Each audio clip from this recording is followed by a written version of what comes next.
Hi everybody, this is Nancy, and Chris asked me to do a video on how to make the ear protectors, or the mask straps as we're calling them. So as you guys can see, I have a big pile of all the different ones I've done. I'm not really paying attention to with the yarn or anything. I'm just using all of my cotton scraps. I've heard that the cotton ones work the best because people can wash them and do that really quickly and they dry. So I'm going to throw all these in the washer tonight, and they're getting delivered tomorrow. But before that, let's go ahead and do a short little video on how to get these done. So I am not a crocheter by trade, but so I don't use all the same terminology, but hopefully we can get through this. We have a written pattern. Chris has a copy of that she can send out if anybody is curious. So if you want to get the copy of that, you can just contact her on Facebook or through email. So we're going to start with our loop. And however you do your slip knot, you're going to go ahead and do your loop there. And then I'm using cotton yarn, and you guys can see I'm using my Susan Bates hook. It's a G. I tend to crochet pretty tight, so I'm going to go ahead and try to stay as loose as possible. And we're going to go ahead and chain probably around 20.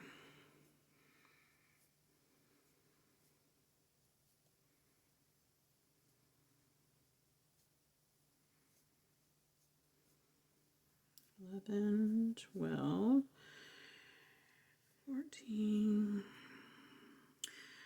17, 18, 19, 20, and then we're going to want to do that one extra one because we're going to come up around the corner. So we'll do 21. Now I have heard from the people that these have been delivered to that the longer the better. So everybody's been saying that the ones that are measuring a little bit longer have been helpful.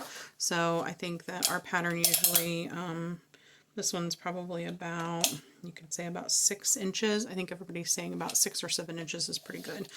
If they do have a short one, it's not a big deal. And if the one is too long, they can always take their mask and they can tie these, you know, so that they can still wear their strap in the back. So, but I'm sure everybody will appreciate it, and all of them will find homes when you're making them. Alright, so we have our 21 stitches. So now we're going to go up around the corner, and we're going to go ahead and do some single crochets. Now you're going to do a single crochet all the way along this side, excuse me, and then you're going to come around the corner and come all the way back. So this is literally just a circle coming around. So you are going to have to fit 2 stitches in each of these, one on this side and one on this side. So we're going to skip our first one.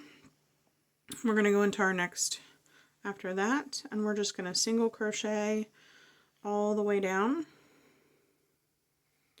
Now you can go ahead and modify the pattern as much as you want, or if it's easier for you just to go ahead and start right in on the double crochet and you get done really quick with them. They don't take me very long to do as it is. As you guys will see, I'll go ahead and just kind of talk while I'm crocheting. But as you can see, that you can go around the corner and then back to the start, and then I go ahead and switch to a double crochet just to get it going. If it's a thinner cotton, some of these that I've used have required me to stay with a single crochet, and you guys can kind of read your yarn as you need to. So we'll go ahead and do a couple more on here. Excuse me. I just got done with a really yummy big bowl of homemade chili made by my husband, and so should have got some more water to drink, but we've been kind of, you know, doing his night, my night, his night, my night, so going back and forth with dinner, so everybody doesn't have to do it. I do have to go do the dishes because whoever cooks does not have to clean, so I do have to go do the dishes after I'm done with this video. I also want to join the craft group tonight because I know that there is a demonstration of some stitching because today is a Wednesday. So I really like seeing what other people are up to and the videos and things. We had a good night doing this on Monday night, just showing people how to crochet these. And we're really excited about a couple of the classes that we have coming up once we're all free to come back to the store. Okay, so unfortunately I think somewhere in there I switched to a double crochet. So I'm going to have to take that out and go back to where I was only doing single. Sorry about that. So I tend to do a lot of double crochet, so as you guys noticed, I just switched right into it and didn't even realize it. So if you guys noticed and were yelling, stop, stop, stop, what are you doing? I'm not going to try to redo this video because I am not very skilled at doing videos yet. This is the first one I've actually ever made besides my intro videos. I like this a lot better though because I'm not looking at my face the whole time. So this is much better just to be concentrating on the yarn. So, okay, let's do it the correct way, or at least my correct way. And we'll get up to the top. So some people are just turning around, laddering up, and going back the way they came, and it makes a square edge. That's fine too, however you want to do it. But the way that we've been doing it and the way we wrote this pattern is you go all the way to the end, and then you're going to go ahead and crochet 3 more times in that end hole, so you guys can see the hole that's right next to your knot. So we've got another one in there, and another one. Just kind of tuck that tail. One more. You can see it's coming around the corner, so now you have a nice neat corner. So now you're going to go down the other side. So you just go right into the next one. No reason to skip one or anything like that. So now you're just going to go back in. And I'm not real precise with mine. I'm just kind of finding the next hole that gives it a nice tight crochet there. We'll get going all the way back down to the end. And some people like them wider than others. You can kind of see that some of these, like this one that I just done, was wide. This was a thinner cotton, so it turned out a little smaller, you know. So this one was actually, I just did 2 double crochets, one on the way up and one on the way back. So you can see that that's a little bit smaller. Again, I was just trying to get as many done as I could, and I kind of like to break up the pattern a little bit. So you can mess with it, see if you can. I wouldn't do anything like super fancy. Who knows what these will be used for in the future, but that's okay. For right now, we need them. So if anybody is volunteering, I would check with something as far as, like, I know on our Facebook page, or on Facebook, it's the Athens Stitch and Bitch group has people making them for our area. Depending on where you're watching this from, I would just check with your local medical professionals. Any kind of office could use them. Even our behavioral health people need them.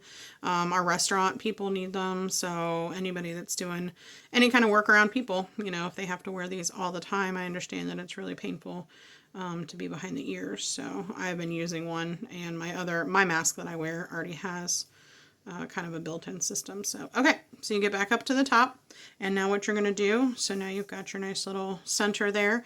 So now you can go ahead and switch to your double crochet.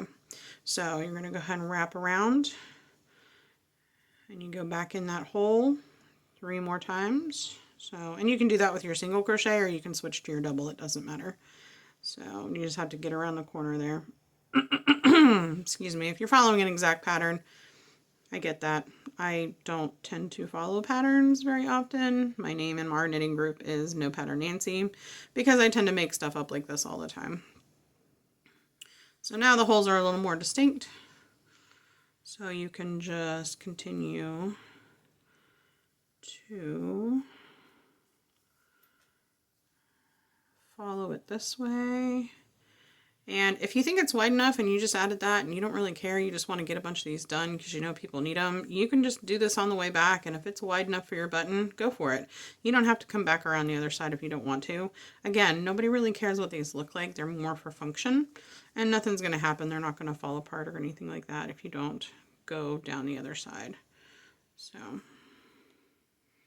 again, I've been doing a lot of trainings online from working from home, so while I'm listening, I've just been doing a lot of repetitive movement. So I do tend to crochet quite tight, so I need to take breaks occasionally to kind of see how my hands are doing. I don't actually have any pain when I knit, and I knit a lot, but for some reason crochet I do.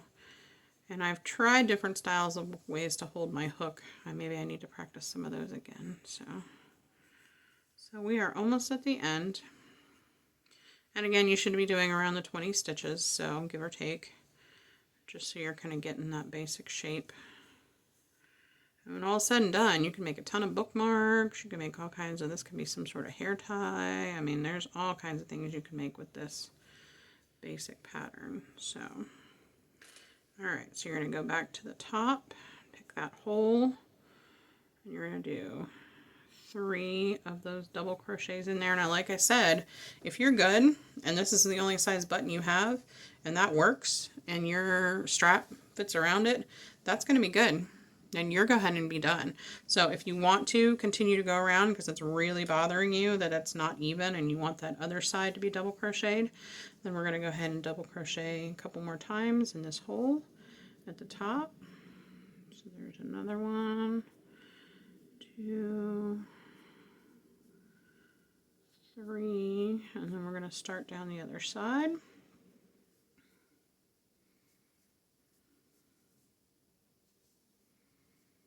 And it's nice to have feedback, so some of the people that have received these just are really, really happy just to have them in their pocket so they can give their ears a break. I've heard from people that have glasses that it's just, on top of having glasses, then having the mask straps, it's just a nice way to be able to have that off of your ears. So, and you can see how much wider it gets with just those 2 double crochets. So there are other people that are crocheting headbands. I have a weird shaped head, so headbands do not stay on me. So like the stretchy elastic ones, people have been sewing buttons on the sides of those as well.